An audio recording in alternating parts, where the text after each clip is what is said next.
14 secondes supplémentaires. Je passe maintenant la parole à Monsieur Jérôme Nury pour les Républicains. Merci Madame la Présidente, Monsieur le rapporteur, chers collègues.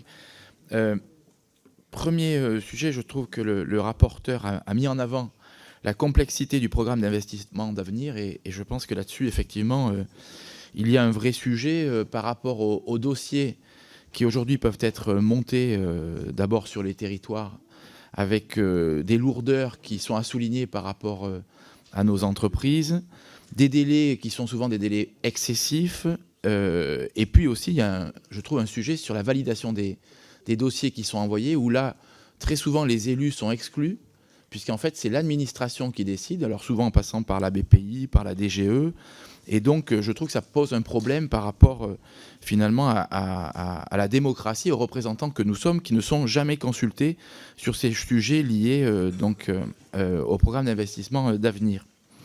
Ensuite, deuxième point, la lenteur de mise en œuvre du plan batterie. Vous l'avez souligné, aujourd'hui, il y a des injonctions de la part de l'État et de la part de l'Union européenne pour massivement électrifier notre parc automobile. Or, on sait très bien qu'il y a un vrai sujet de recyclage des batteries, notamment des batteries existantes, puisqu'en fait, on sait très bien que cette filière n'est aujourd'hui pas mise en œuvre, et on se demande bien où partent les batteries de ces véhicules actuellement. Et puis, il y a quand même un problème de souveraineté par rapport également même à notre filière automobile française, où on sait qu'il nous faut aller chercher souvent des terres rares, soit en Afrique, soit ailleurs, pour pouvoir avoir des véhicules, même des véhicules français, qui aient des batteries performantes. Donc là-dessus, on a quand même le sentiment que ce plan batterie met du temps à se mettre en œuvre, et il a été déjà lancé il y a plusieurs années. Quand est-ce que concrètement, il arrivera finalement à être efficace en France? Et enfin, dernier point, les objectifs de France 2023 sont louables, mais ils sont quand même à parfaire. Alors, je pense qu'on peut partager un certain nombre de points que vous énoncez dans votre rapport. D'abord, que cela puisse permettre de diffuser les technologies sur les marchés.